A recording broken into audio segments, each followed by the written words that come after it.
Welcome to PCMC Pop Culture Man Children.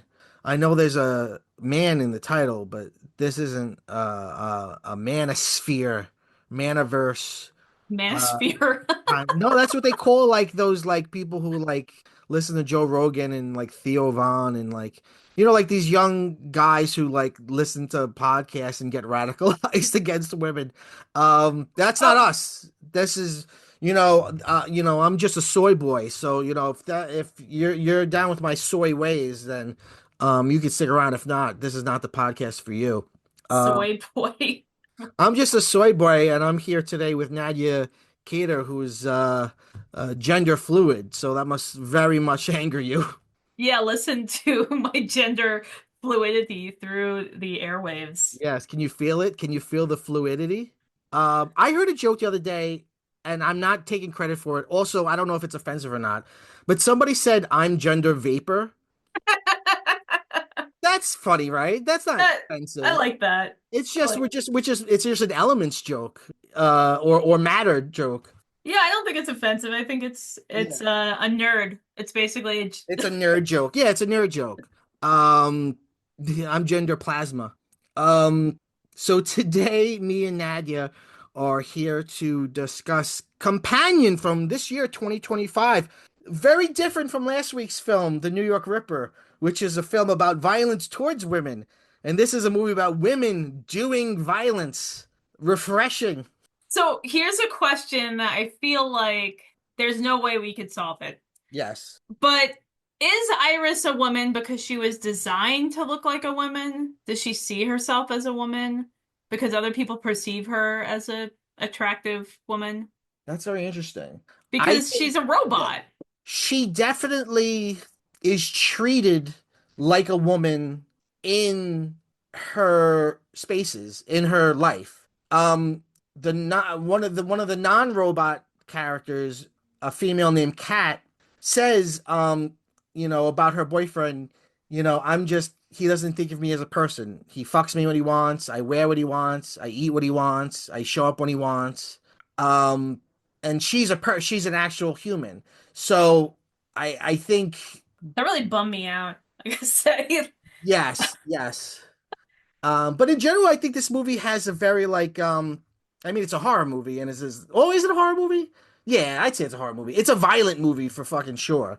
Um and it had a really good teaser trailer that was just very like it was a little bit of this dinner scene at the end, but it was very just like what the hell is this? But then the second trailer gave away its surprise. So I went into the movie knowing the surprise. Did you, or were you actually surprised? no, I knew it because I was actually what surprised me was that the movie wanted you to be surprised because I was like, it's already in the trailer. Right, the trailer fucked it. Yeah, the surprise is that the companion, the main character, Iris, played by Sophie Thatcher, is a robot, a companion robot. Yeah, the trailer gave it away, but the movie does make it a big reveal, which I guess the best way to see this movie would have been to just go in completely blind. But even without that, it's still, I think, a very good movie.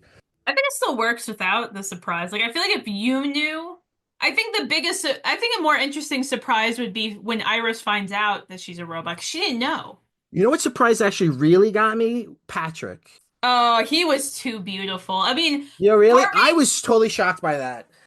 look, nothing on that actor. Oh man, what's his name? Harvey Guion, something like that. Yeah. He's a compelling Guillermo actor. from What We Do in the Shadows. He's a compelling actor and Yeah. he is an attractive guy, but I generalize in the gay community that someone that looks like Patrick would not be dating someone that looks like Harvey Guillén. Just and how fawning he was about him. I was like, Wow, I'm a dummy because in this movie, the person who controls the robot or owns the robot, they can shut them down by saying just their name and go to sleep.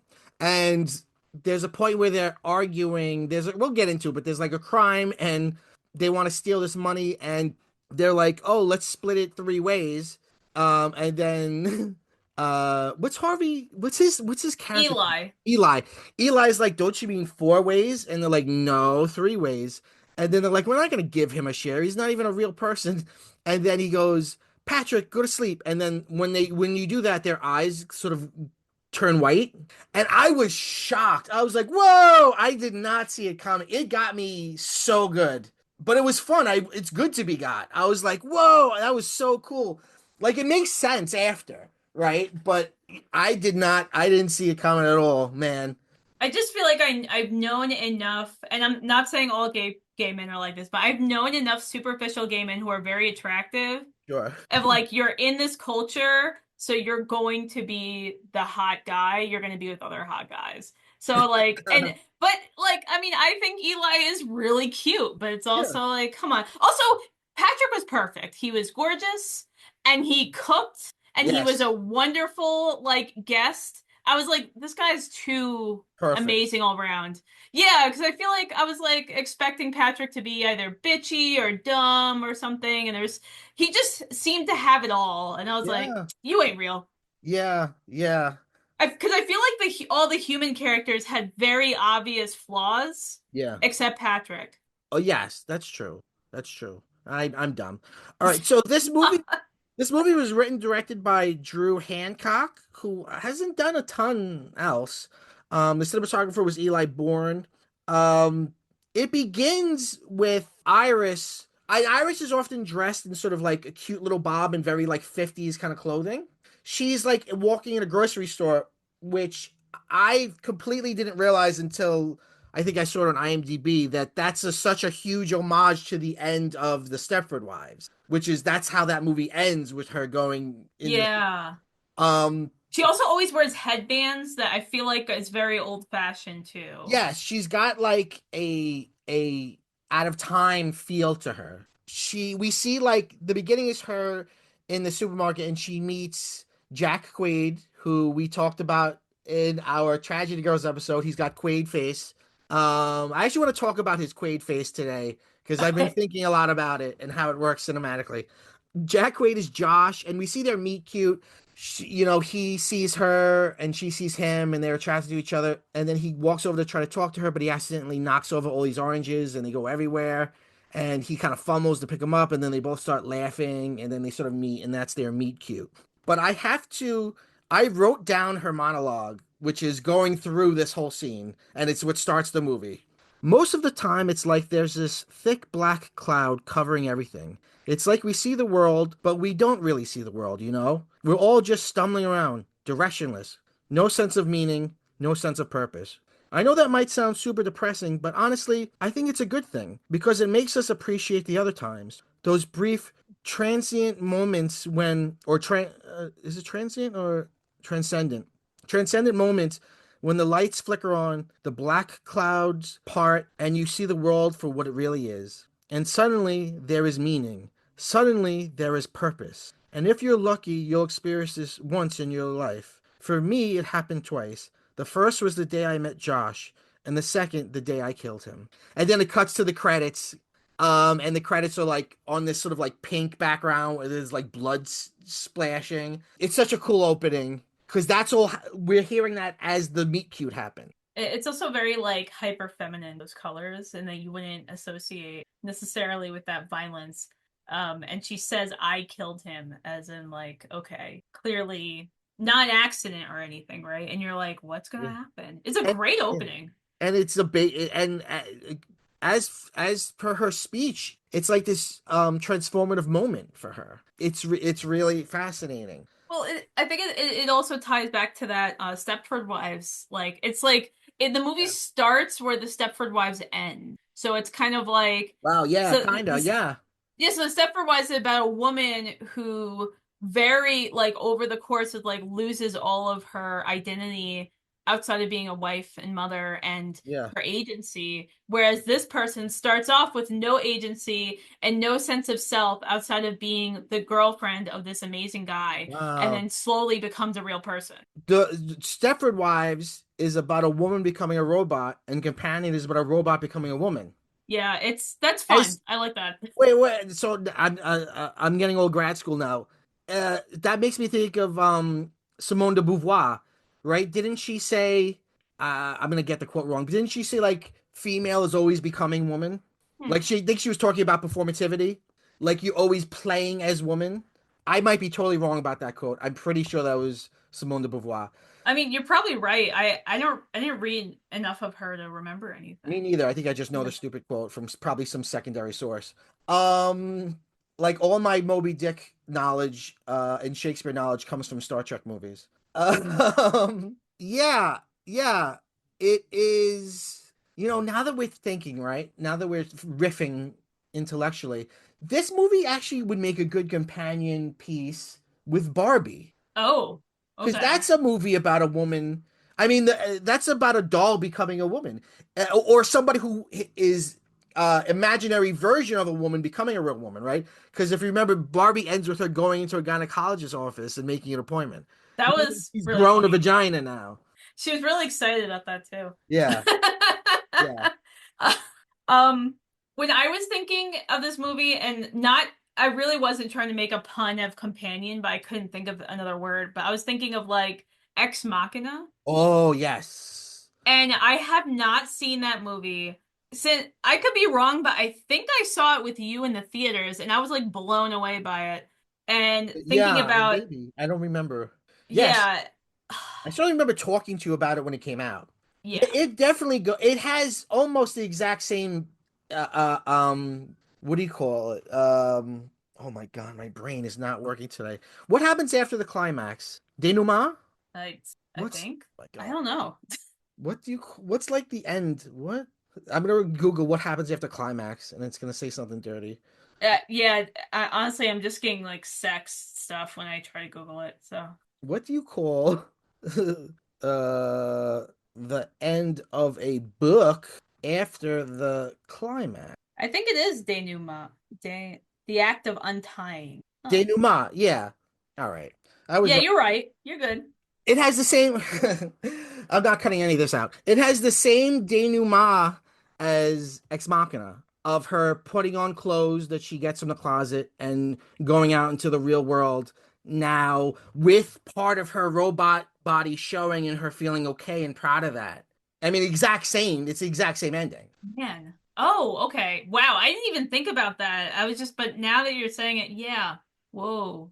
Yeah. Still all also fun. I think like what's funny though is like the Stepford Wives is like such a 70s downer of a movie. Yes. And Ex Machina, I think it well, it has its really fun. It has like a few funny moments to it, but it still has like a lot of darkness. Where this one is dark, but like a dark comedy. It's like Oh, yeah, it's yeah. almost like well, it's not maybe not a comedy, but It's it got has a comedy. It's got a lot of comedy in it. There's a it lot of yeah. genuine just jokes in it. Yeah.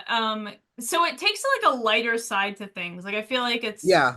it you would probably watch those downer movies first and then watch this movie to perk you up. Yeah. So I think this also relates to the novel Tomorrow's Eve, which is something that I read in grad school. Have you ever heard of Tomorrow's Eve? No, tell me It's about it. it's a French novel from 1886.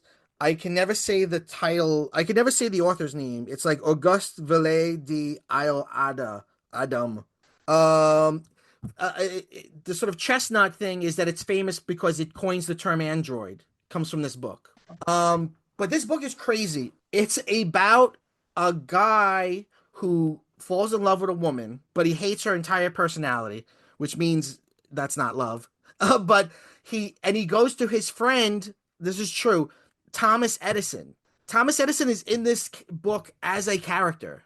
So he goes and he has like this underground, like weird bat cave, like or like Dexter's laboratory. Because remember, like when he creates the phonograph, people are like, it's a talking machine. He can, like he can recreate sentience.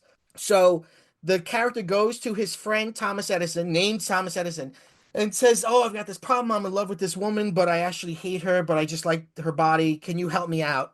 So I think he kills. I forget who kills her, but basically they replace her with a automaton, an android that looks exactly like her. This is, I think, the earliest this trope or this type of story happens. But then you see it in things like the 80s movie Weird Science, where the two nerd guys create a woman using the power of a computer and lightning. I mean, Um, you even see it in Metropolis. They create yes. um Yeah. they create a beautiful woman out of a robot. The Yeah, video for Bad Romance, the Lady oh, Gaga video, she's sort of an android in that, and like they're all bidding on her at some point. whoa, okay. Anyway, let's get back to this motion picture. Um, so we get the sense that it's like the future because she we hear Jack Quaid, Josh say, Iris, wake up, and she wakes up and she's in a car, and then we see he is like in the driver's seat, but he's like looking at an iPad or some kind of tablet, and you realize the car is self-driving. So it's like, oh, okay, this is sometime in the future. Um, and they're like going away for the weekend to like this friend's cabin, but they get there and it's like this gigantic beautiful mansion. That's another thing like Ex Machina, that it's this huge beautiful rich person mansion in the woods. Yeah, completely isolated from society. Yeah. The car talks to them. The when they get there, the car's like, "You have arrived." And Iris says, "Thanks, Josh's car," which is like one of the things later on, like you could look back as a clue. She's nervous about going in. She's afraid she's gonna embarrass herself. She thinks that his friend Kat doesn't like her. He says, "Come on, Iris, tell me the truth. You know you can't lie to me," which is another clue because later on we find out that literally they're programmed, they can't lie. Also, his pet name for her is Beep Boop. That's a diabolical nickname. When you know what it means, but it sounds cute. Beep boop. I he's such a dick. He's an awful person. Just Yeah. Well, all right. unravels over Let's talk time. about Quaid-face right now. So we were talking about when we talked about Tragic Ghosts, we were talking about how he's such like a victim in that movie. And but then in Scream 5, he is the nice doting boyfriend, but then we find out he's the killer, which is similar to this. And I think what it is his father is Dennis Quaid and his mother is Meg Ryan. And I think in our cultural cinematic consciousness, Dennis Quaid is like this masculine or this masculinity, and Meg Ryan is this cute innocence. And I think he looks like a combination of his parents. So I think we can read into his face both and I'll equate masculinity to danger. We read into his face both something innocent and something dangerous. And that's part of his Interesting. appeal. I would say he's a great villain. I do kind of worry that he might be typecast, but I think Yeah. he's really good at it. But he doesn't look like a villain though, right? He's believable as a villain, but when you see him, you would be like, "Oh yeah, that's the villain." He does look like this average kind of like guy. Well, he would be like the red herring villain or like the new age misogynist. Like the new what do you call those like that stereotype of the guys that are like live in their basements on the computer all the time playing like Warcraft and Neckbeards? neckbeards. Yeah. He Well, he's kind of reads yeah. me as a neckbeard. He's also kind of like that post Me Too, I'm a nice guy thing. I mean, literally at one point in the movie he says to her, I'm a nice guy, like kind of trying to you know, skirt any responsibility for his actions. Yeah, though I mean he is the most recent movie that he was in is called Novocaine, which I haven't seen, but he's not the villain in that. He So he's a he's in My Adventures with Superman, which is like this Superman anime that's out, and his voice is perfect as Superman Clark Kent. It's like he's so good as Superman. So oh there's that side of him too. So the house that they go to is well, we meet the friend Kat, who's played by Megan Surrey, who y'all might know from Never Have I Ever. Did you ever watch that? Never Have I Ever? no, I haven't. It's a Netflix show, Mindy Kaling show. Um, and her boyfriend who owns the house is this guy named Sergey, and he has this thick Russian accent, and he's kind of depicted as foreign and swarthy, and you're kind of like, I don't, you're kind of not meant to trust this guy immediately when you see him. I feel like he's the most stereotypical 80s Russian villain. Like he has a mullet and a Yes. thick mustache. Yeah. He's he has that thick accent too, and also he has all the like later on in the movie, he has all this Stalin shit in his room. Yes. Yes. Like, Yes. And well, yeah. And when the we safe Yeah, yeah, yeah. This the safe code, and the girlfriend is like the code to the safe is Stalin's birthday, like all his passcodes. It's Stalin's birthday. It's Um, insane, absolutely insane. and when we first meet him, he very aggressively like eyes Iris up and down, like completely. That's one of the interesting themes in this movie is some people treat companions as people, like Eli kind of does. We'll get into that because it's not really, but Eli kind of does. But then Sergei completely sees her as an object. Well, I think that also speaks to the misogyny. And like the Yes, whole movie's about misogyny yes, because they treat Patrick like a person up until it matters with the yes, that's money. true. Yeah, yeah, But everyone's very well. Kat like kind of sees Iris as a threat. Sergey sees her as an object, and Eli is kind of like dismissively polite to her, like yeah, like she's not really yeah, important, you know. yeah. So it's kind of it's interesting because Eli is like the most likable human well outside of Patrick, and then you find out Patrick and a human. Right, right, right, right.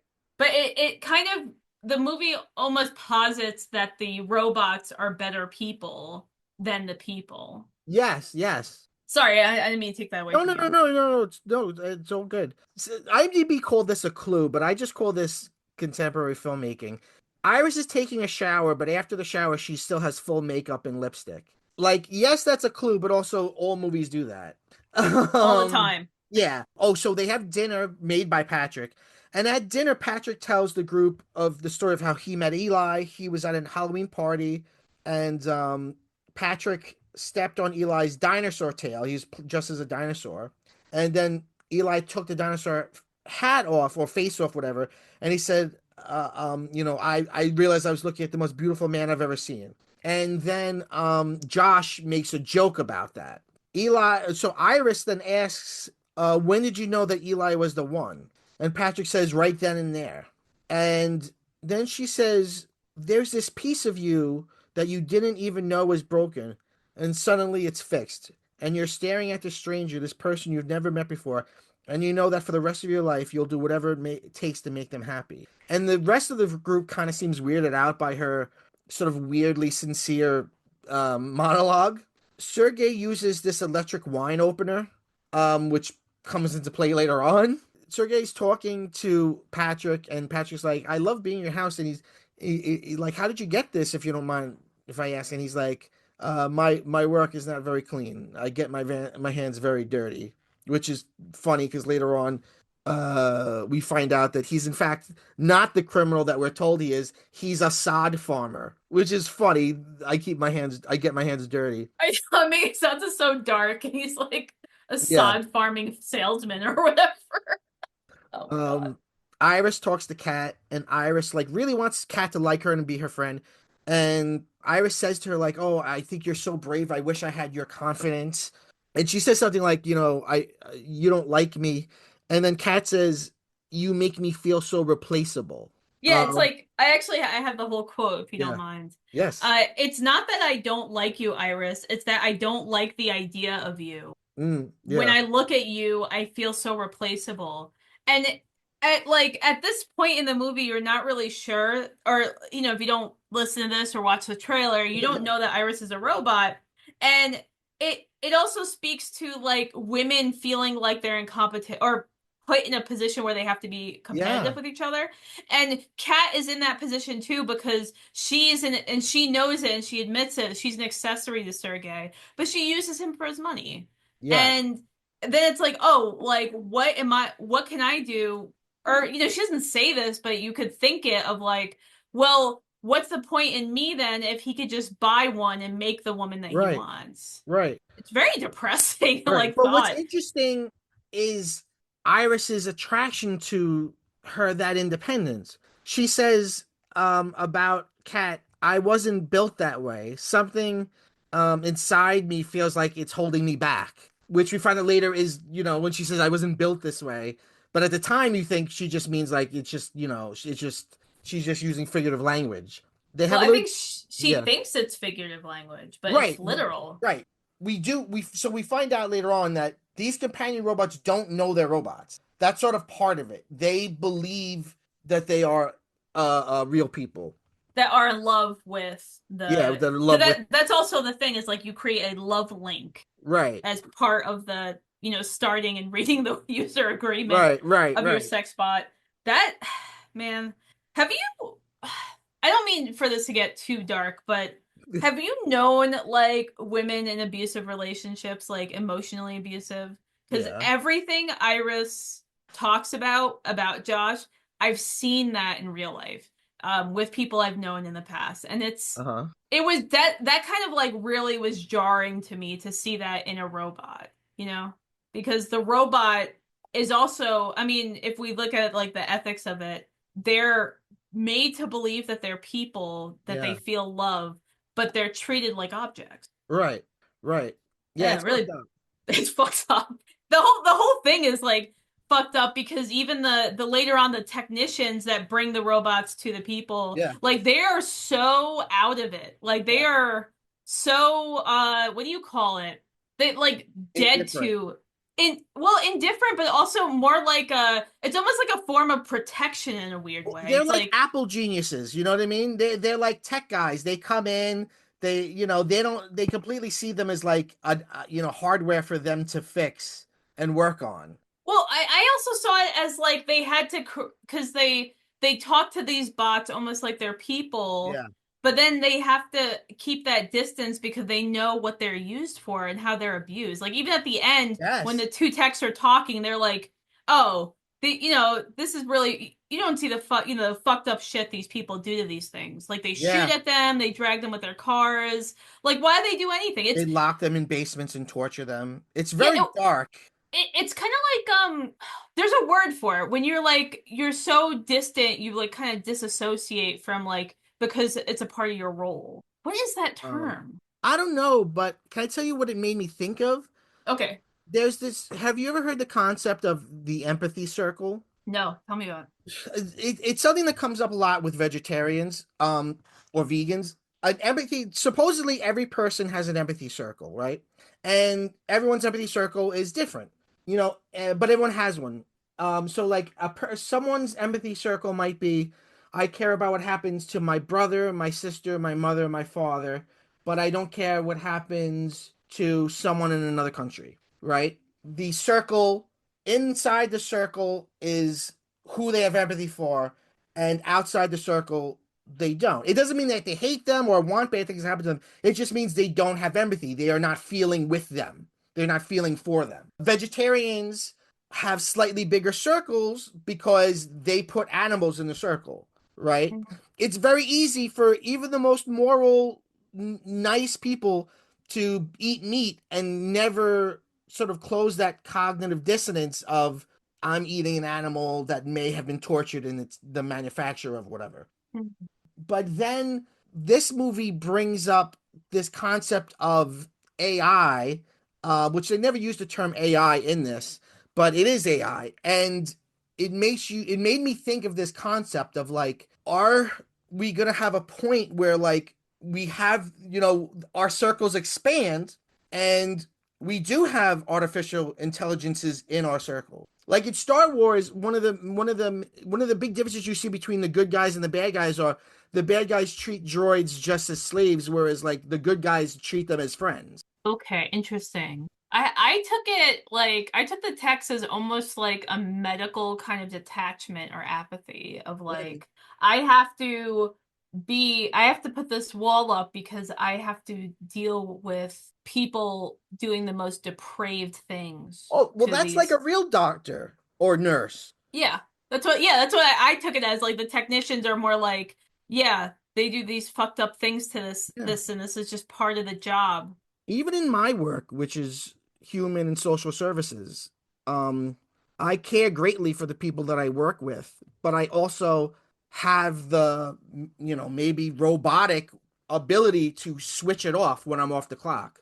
Otherwise, I'd lose my mind. You Yeah. have to learn that. Oh yeah. So I didn't tell you this, but a couple weeks ago, I toured a prison as part of my job. Wow. So we did this. So I do like training. So Mhm. we were given a tour of a prison in Santa Fe, that's like an hour from where I live. because just to get an idea of like what facility and education's like. Hmm. So the tour took so long though, and the way it was scheduled that we didn't actually get to see any teaching, but Okay. we met with a few learners, who are incarcerated people, Yeah. and also interacted with two different levels. So in in in media, they call it like solitary of like people by themselves. Where I'm from, they call in the facility, in the language of administration, they called it level fours or level sixes. Uh-huh. So they have different levels. So we interacted with level two people, which are they can go in and out of different rooms. They could go to the library and pick stuff out. They could go to a classroom. The level fours are, and this was a men's facility, they're in their cells for 23 hours a day by Wow. themselves. And they opened the cells so that we could, two of the cells, one at a time, so we could talk to these two guys who are incarcerated about their experience with independent learning because they give them these iPads and they do like educational software on them.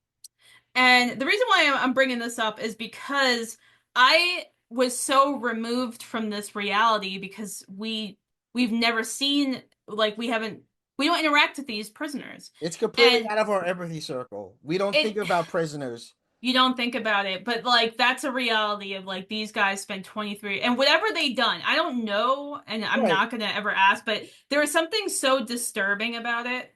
And on the wall, so that it was like we were in this like building and there's like a wall with like a television screen and some like lunch tables, and then to the far right there was these cells that there was like a interior, there was like a almost like a circular like watchtower kind of thing above us, Mm. and they would radio to the tower to open the cell door so the guy would come out. And on the wall there was a menu of what they're given to eat, and they're given to eat almost the same things every single day. And it was just like breakfast, this amount, Uh-huh. one patty, one juice box, one coffee, one, and like it was like that, and like every day. And there was just something so profoundly disturbing about it. And I was like, oh, because I'm so detached from this reality, it Yeah. actually severely affected me when it was forced upon me. Yeah. And it's something about that too with these robots, because if you thought about how they're programmed in this movie to feel love and empathy and also react physically to physical pain, like they're programmed to feel that to make them Yeah. feel realistic, and then how they're treated is profoundly disturbing, Yeah. Yeah. and just grossly upsetting. Yeah. um yeah, and that kind of Mm. detachment from the human beings too. Whoa, Yeah. man, it was Yeah. rough. So like I'm really That sounds really rough. grateful that the movie had these comedic parts in it, Yeah. because it would have been so much darker. Sure. Yeah. It's such a heavy, these are such heavy ideas. Yeah. Wow. Yeah. So we were getting to like the first scene of where Kat and Iris interact with each other, and it goes really negatively. And then Right. everyone starts dancing, and Iris is like trying to get Josh to dance, and he's Right. kind of not into it, or he doesn't care. And she's just trying to like enjoy herself because she's dancing with Patrick and Eli, Yeah. and then it just like immediately cuts to Josh having an orgasm on top of her, and then Right. rolling off her and falling asleep. And she doesn't look like she was really engaged with the sex at all. She doesn't look like she was pleasured at all. And then, yeah. Ugh. It was also very like he was like ugh, and Yeah. then just like immediately falls asleep, and she's like looking at him like he's fucking love of her Lovingly. life. Yeah. Oh God. And she's like, I'm so glad we did this. I'm so glad you brought me here. And he just says, Iris, go to sleep, which we know later on is like a command. Like he literally shuts her off. The next day, we see that in his like bag or his luggage or whatever, he's got this like little flash drive. And they're gonna go down and like spend some time by the lake and have breakfast. But then he's like, I'm not feeling good. Just go without me. And we see he slips something into her pocket. And she's wearing this very cute, like pink shorts, like pink checkered shirt, and pink like headband. Very sort of like out of time, but like cutesy.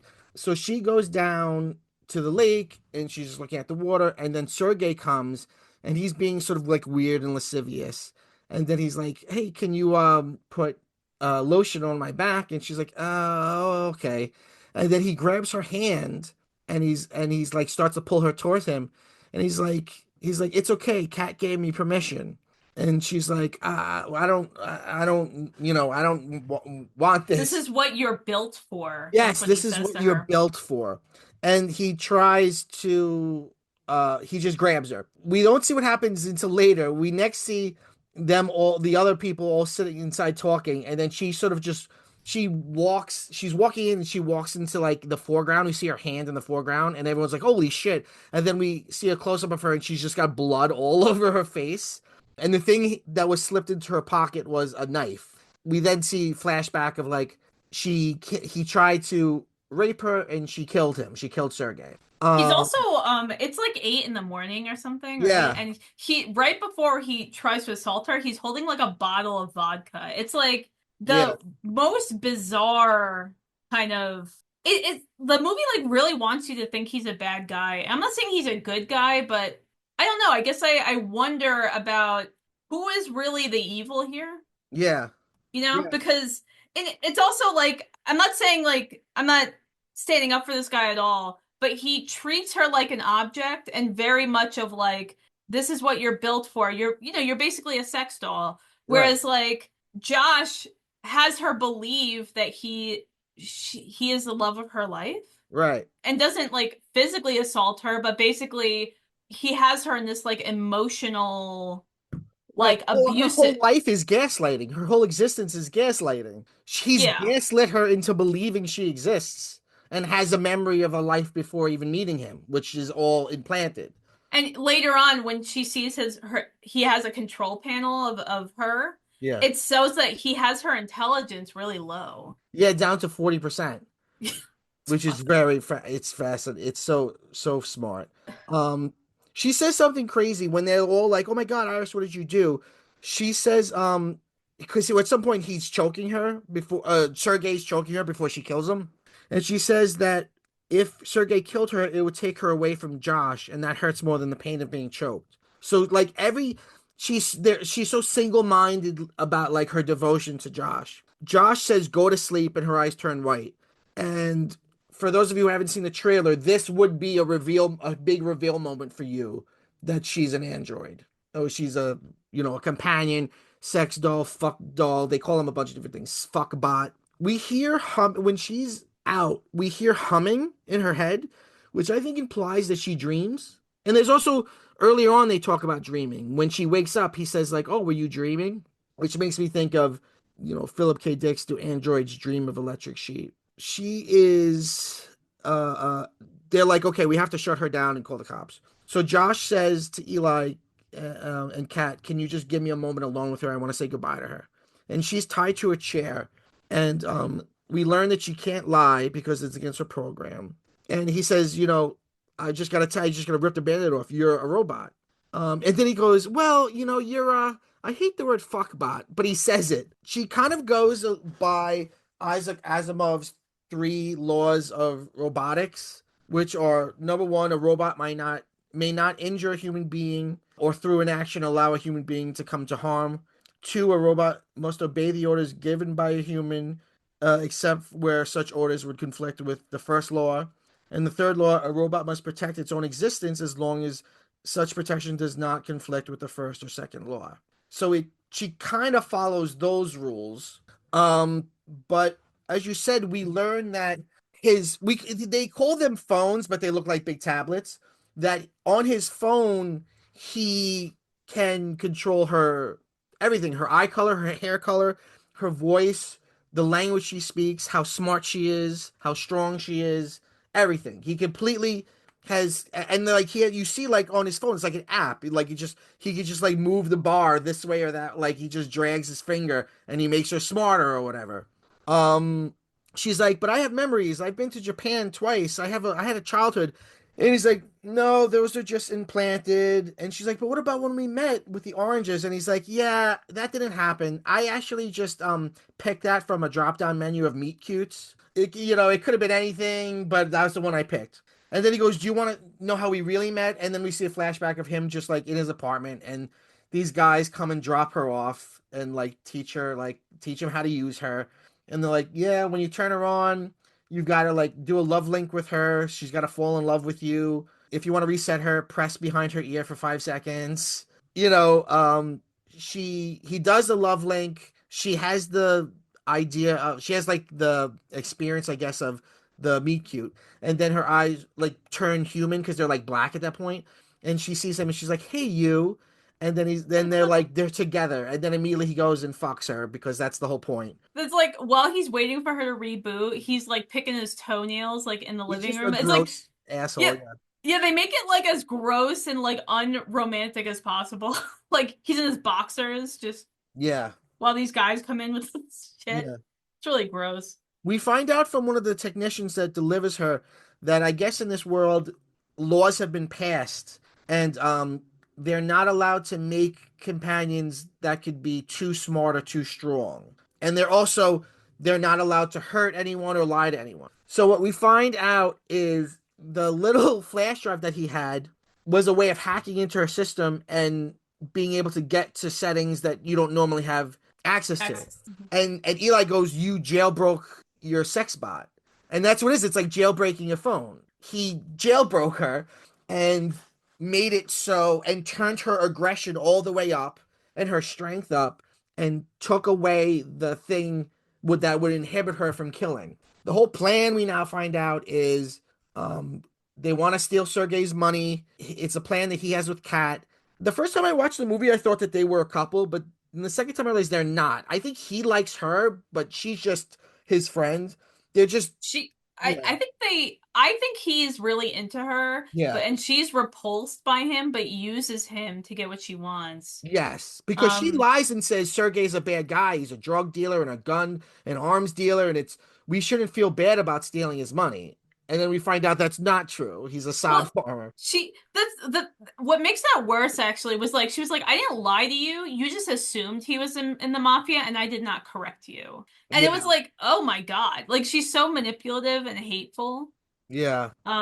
And she actually looks a lot like someone I used to know Mm, who is not that manipulative but could be, and that also kind of threw me off of yeah, like the realness here was yeah. a little much. Yeah, I think she's a really interesting character, Kat, because she's sort of a bad guy, but you could read her as being akin to Iris. Maybe she's just trying to get away. You know, it's kind of like we talked about Ex Machina before. That movie, I think, is a challenging movie because in that movie, the android manipulates the protagonist into like developing feelings for her, and then she kills one. She doesn't kill him, but she locks him away where he'll just starve to death, and she goes out into the world.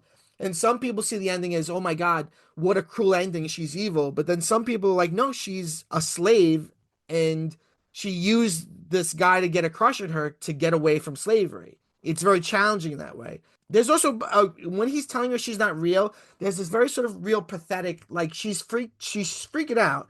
And she's like, okay, okay, okay, I'm not real, but I'm still yours.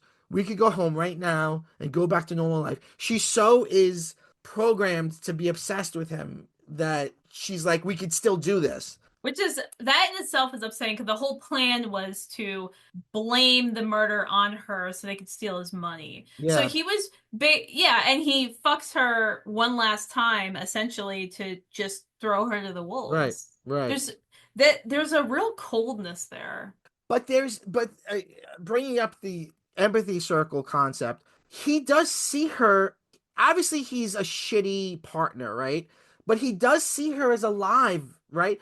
Because when he's saying goodbye to her, Kat walks in and she's like, "What are you doing?" And he's like, "Oh, I'm just saying goodbye to her." And she's like, "Why are you saying goodbye to her? She's a thing. She's like the sock you jerk off in." And he's like, "No, don't call her that. She's not a sock." And you realize he does see Iris as quote unquote real in some way. Yeah, but not an Not equal in enough. any way. No, no, no, not an equal in any way. But real. But it also makes me think like men want to believe that women love them. You know, it's like the ultimate male gaze thing. Like, you know, they're beautiful and they want you. So Iris runs away. She escapes. She knows that they're going to turn her off, so she runs away. She runs into the woods She steals Josh's phone. Josh lets Eli in on the plan. That's when he says, "Oh my God, you jailbroke your fuckbot."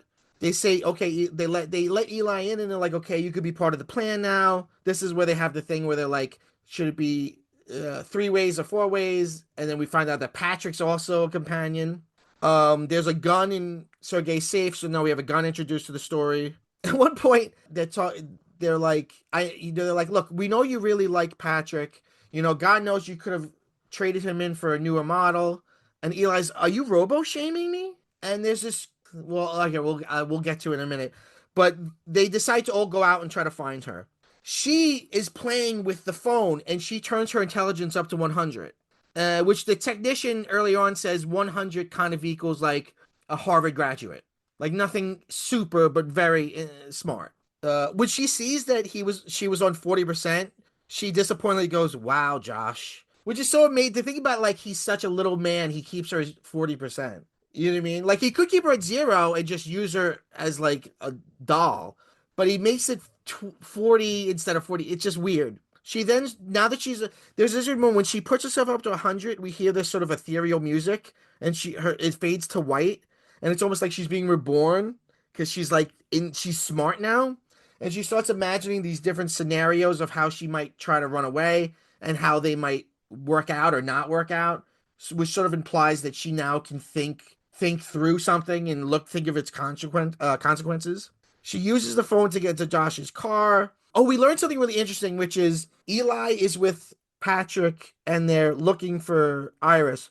And he starts talking about how like Iris is a robot and blah blah blah. And Patrick's like, "Hey, I know I'm a robot." And he's like, how do you know?" And he's like, I pieced it together over the last couple of years," which is really interesting because the movie never gets into why that's possible, but there seems to be some implication that they're evolving in some way.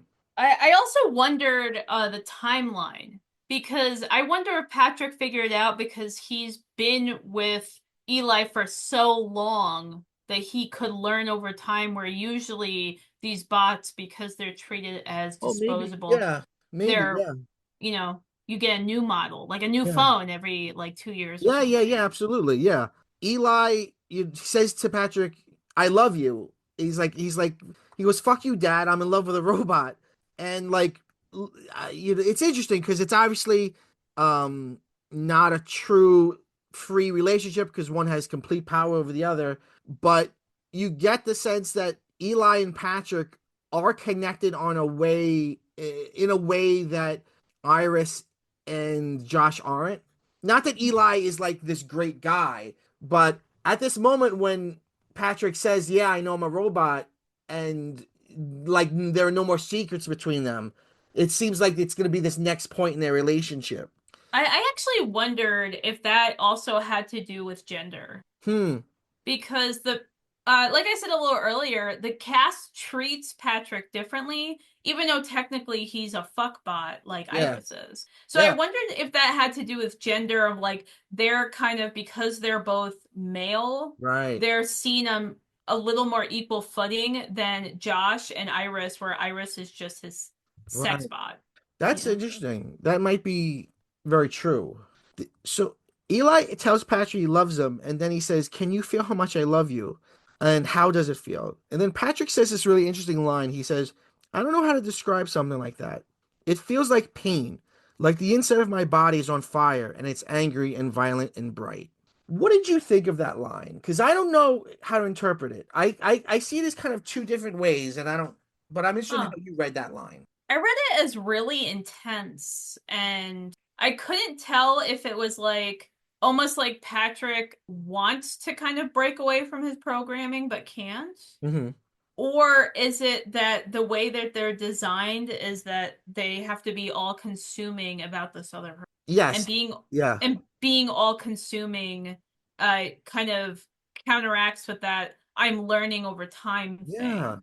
Like maybe they're not, because they're not designed to be with someone for such a long time. Hmm. There's something that changes there, which I think is actually a common theme in this movie of like how the technology, which was designed for one purpose but has been manipulated and changed Yeah.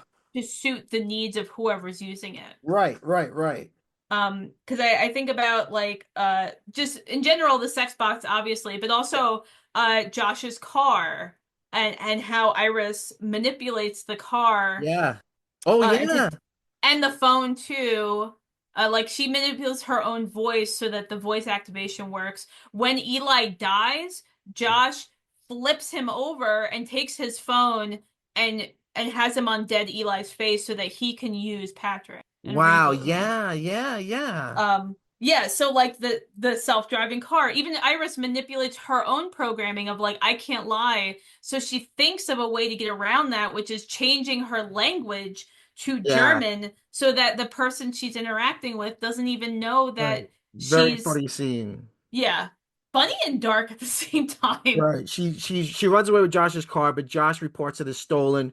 So the car stops driving and she gets out and she gets pulled over by a cop and she changes her own language to German, which is very smart because he's like, "Do you speak English?" And she's speaking in German, but you see the subtitles like, "Yes, I speak English, but I chose to speak in German because I know you don't speak it and I can't lie to you."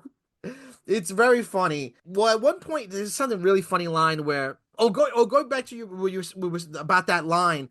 I had the exact same feeling of you. I didn't. I the two ways that you are wondering is the same with me.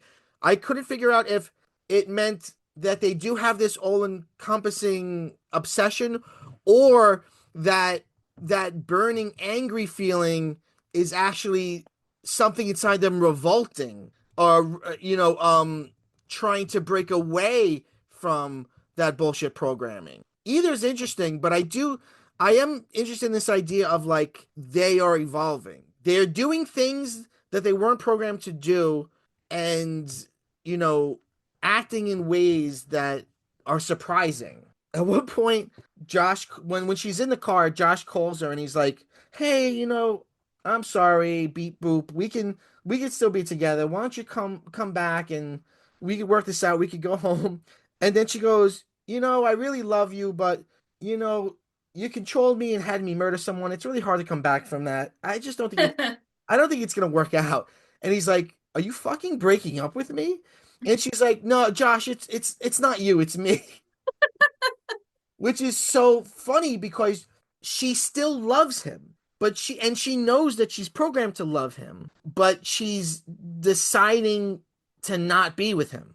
It also made me think that whole concept made me think about how abuse really works. How you can be attracted to or attached to someone who hurts you, and it takes a lot of growing and therapy and time and sort of reprogramming to get over that. Like if you ever see like those like documentaries about people in cults and like they're out of the cult but they'll still talk fondly about it because there's the programming still in there. And they have good feelings and Yeah. relationships. And there was quote unquote good times. Yeah.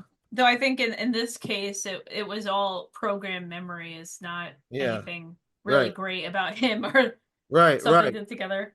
Uh, Josh jailbreaks Patrick and basically just turns him into a Terminator. He puts violence all the way up, intelligence down, aggression all the way up, allows him to be violent. When she's talking to the cop in German, we see him like walking towards her in the background, and he just takes the cop and like just beats his face off. It's just brutal, and then turns her off and brings her back to the house. He Um, also walks like the Terminator too, yeah, almost like he just just becomes like this violent automaton. yeah. Um, Patrick drives the cop car back to the house. Kat decides, like, fuck it. Wait, there's a dead cop now. She just wants to take her half of the money and leave. Oh, we forgot to say Eli dies. At some point, Eli tries to kill Iris. And he said, funnily, he's like, don't, it's not personal, girl. You know I'm an ally. and, but they struggle with the gun and she shoots him and Eli dies. So anyway, Kat's like, I'm gonna leave. This is when she tells him he's not really in the mafia. You just assume that. And then Josh says to Kat, "This is the perfect representation of every woman in my fucking life. They use me, and when things get a little tough, they abandon me." So he's very like boo-hoo me. I'm a victim when clearly he's a piece of shit. Kat's gonna leave, and Josh goes, "Patrick, stop Kat from leaving." which I guess he wants Patrick to just grab her, but Patrick goes up to her with a knife and stabs her, and Kat is like fatally wounded, and he starts talking to her. Josh starts talking, and she's like, "Could you just for 1 second shut the fuck up?"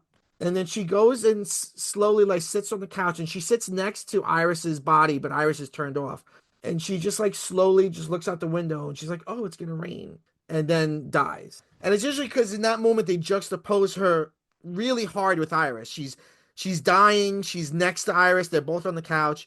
And earlier on, we find out this trick that if you ask Iris what the weather is, she gives you a perfect weather report. Which in the beginning, before they reveal it, makes it sound like it's a cute thing that she like read it. So he goes, Iris, what's the weather? And she tells him exactly what it is. And he's like, I never get sick of that. But it's just a function that they have. Now we get to sort of like the final part. This is a sort of short, but it's only like a 90-minute movie.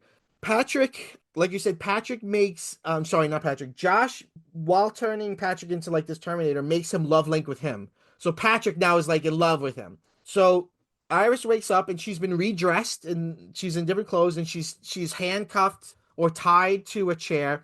And there's this dinner table with like a candle and like a beautiful dinner and wine, and Josh is on the other side of the table, and Patrick made it for them. Patrick made them their meal. Um, she says, "Fuck you."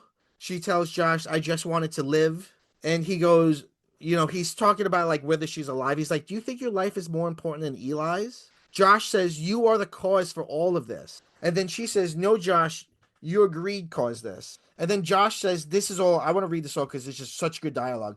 Josh says, "You don't get to do this. You don't get to sit there and judge me. You have no fucking clue what it's like out here. The world, everything, it's just a big fucking game. And I'm sorry, but it's rigged against people like me. I'm a good guy. I'm decent, and I do what I have to. Oh, well, sorry, what do I have to show for it? A cramped one-bedroom apartment and a robot girlfriend. I don't even own you, for Christ's sakes. You're a fucking rental. And you know me, Iris. You know me better than anyone, and you know that I deserve so much more than this." She says, "You're right, I do know you.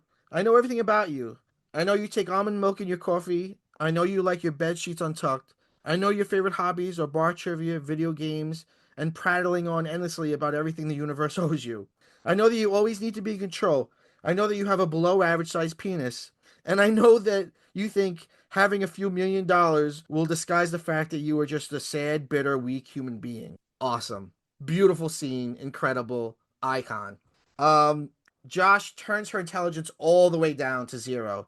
And very sadistically, he says, earlier when you were tied up, you said that you know what pain feels like. Why don't we test that?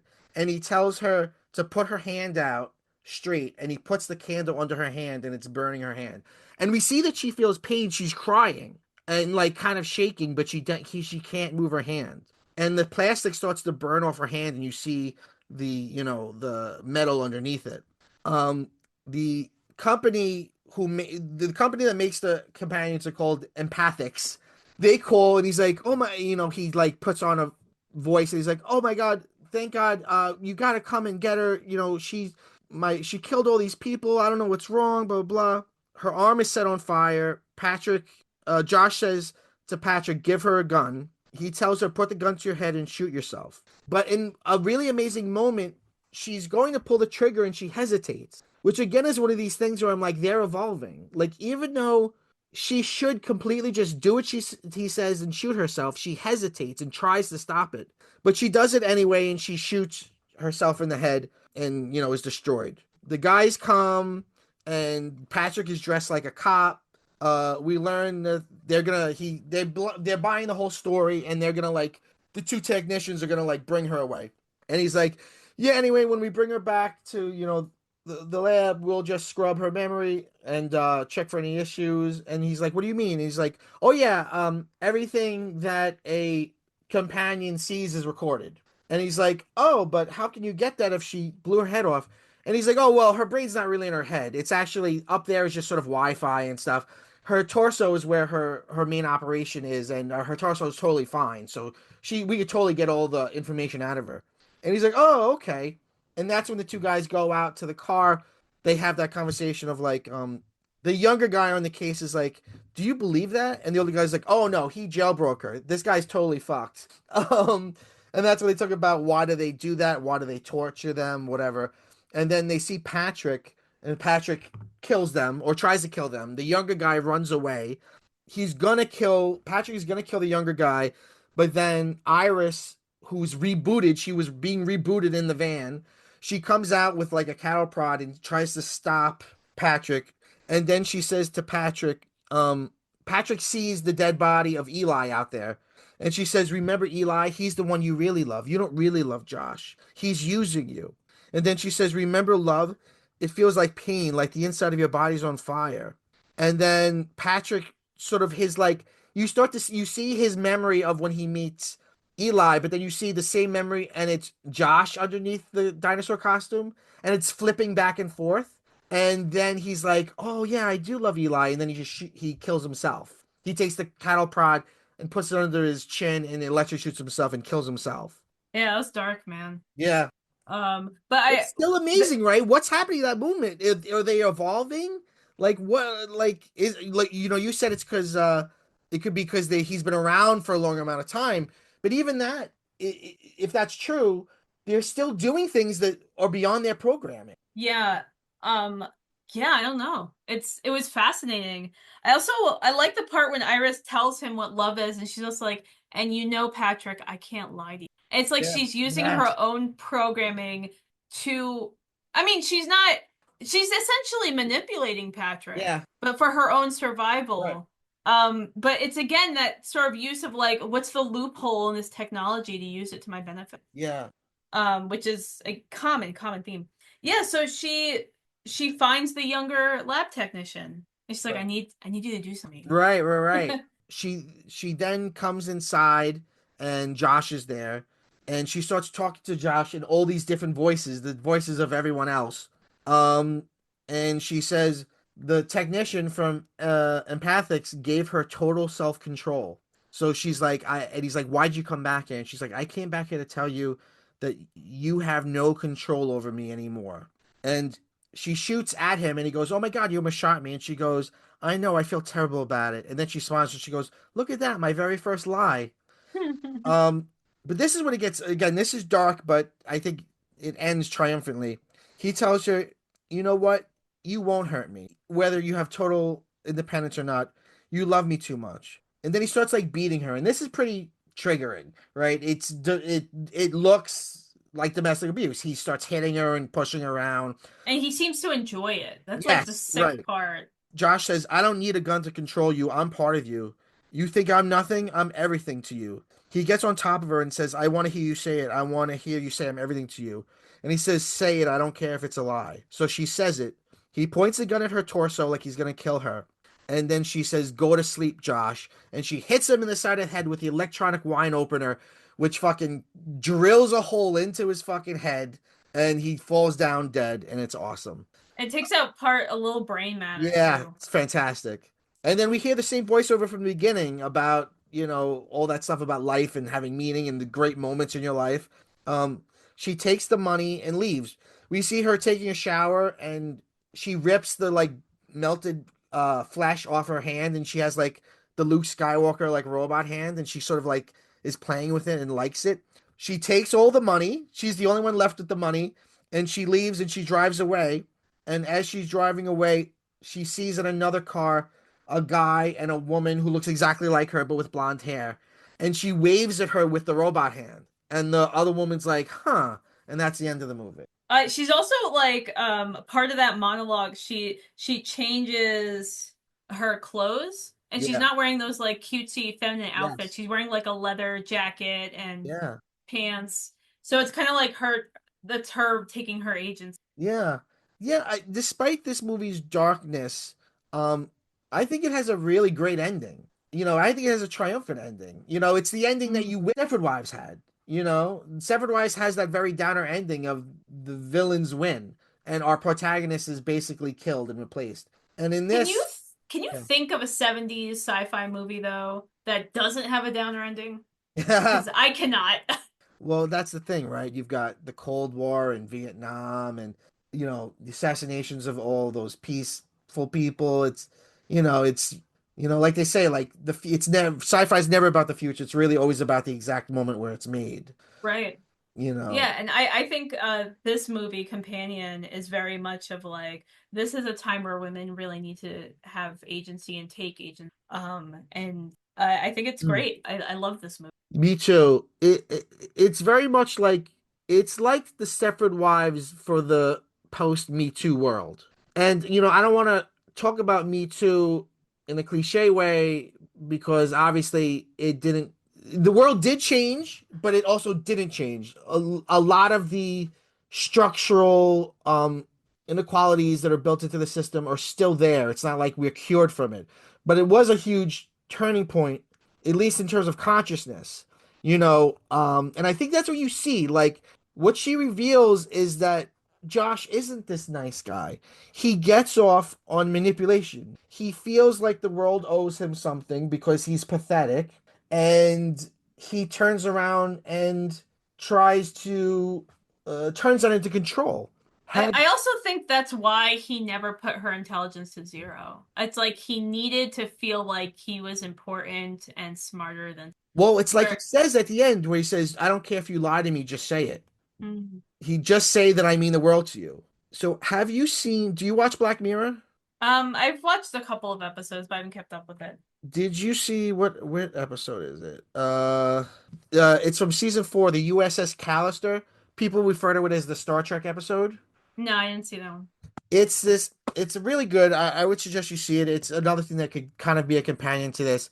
It's about this game designer who's like this sort of sad, nerdy guy. And even in his own company, like the CEO treats him like shit, and like you kind of feel empathy for him.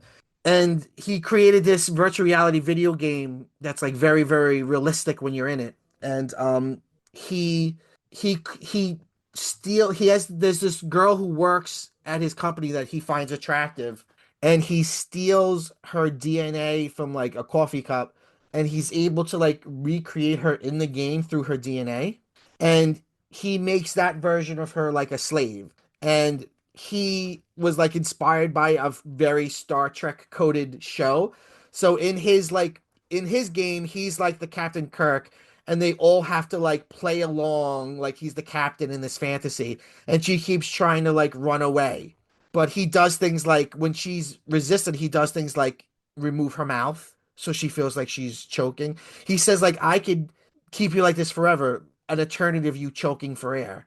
It's very disturbing, but again it's that thing of like I'm a nice guy, I'm the one who deserves empathy, I'm not a big scary guy, but they're just as evil too.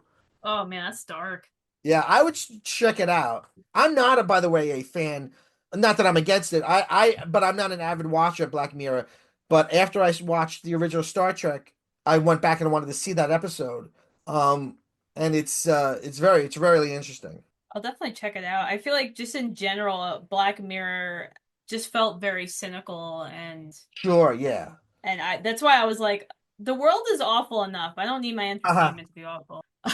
But absolutely. Interesting, because you do like horror, though. Horror's not always cynical. I mean, it could get That's dark. true. It's not always cynical. That's correct. Yeah, no, you're right. It may be dark and violent, but not always cynical. There's something about I mean, there's a difference between like scary or dark stuff and then something of like everything is terrible and it's always going to be terrible and it'll never get better. Yes. Those are two different things, and I feel like there's only so much of the second I could deal with in a lifetime. Yeah. Jen is a huge fan of Handmaid's Tale. She's read both books. She loves the series, and she's always like, "Oh, you should watch it." And I've I know that it's amazing, but it's everything I know about it seems like such a bummer. I kind of don't want to go into that headspace, even though I know it's probably incredible. So in some way I understand that kind of thing. Like you know, but Jen loves it, and she feels those feelings, but like I guess that's part of it. Um, and I think that there's at least in the second book there's a sort of happy ending for the handmaids. After a lot of torture and bullshit, like you do, like you do. Did you read anything about this second season of Star Wars Andor? No, I haven't. So there was a bit of a controversy, which is there's an episode where there's this female character who is like she's a migrant on this planet, so she's sort of like an undocumented person, Hmm. and an imperial officer tries to rape her, and she even says the word rape. She says he tried to rape me, which is the first time the word rape was used in Star Wars, and it's also the first time sexual assault was depicted in Star Wars. And some people were like, "This is too much for Star Wars. Sexual assault doesn't fit in the world of Star Wars." Some people, like myself, thought it was amazing that it did that, and why not let Star Wars deal with all sorts of human issues? And then there's the people that are conservative and feel like Star Wars is too woke, so they don't like that. But I mean, if there was an empire, of course sexual violence would be happening. Like they're the evil empire. What do you I don't know. This has been an uplifting episode of PCMC. We've told you the whole story of Companion, but you know what? I knew a lot of it when I went into two, and it's still fantastic, and it's funnier than we sort of told you about. It's very funny. There's a lot of jokes, great performances, good music. It's a zippy 90 minutes. I love a 90-minute film. Yep. Love it. I love a 90-minute film and like a 300-page novel. Anything more than that, I don't need it. Fuck Infinite Jest. God, I'm we hate that book. I'm never gonna read it. I tried listening to an audiobook of it once, and even the audiobook, I was like, fuck you, you're trying to not make me understand you. What is that book? It's like and no one even knows what it's about. People know how many pages it is. It's like about like a tennis player or something. Ah, fuck off. This has been PCMC, Pop Culture Man Children. Hey, if you love Infinite Jest, good. Come on to the show. I'd love to hear what it's about. I would love that. I want one person in this world to just give me a quick summary of what Infinite Jest is fucking about. Anyway, Nadia, it's always a supreme pleasure to have you on the show. I always love being here. This is so much fun. Thank you for having me. We love you here, and we might be hearing from you again quite soon. We're quickly approaching the 400th episode of PCMC, and we've got some exciting things up our sleeves for that. And perhaps you'll be involved in those festivities. Perhaps. Perhaps We end every episode by saying go bye bye.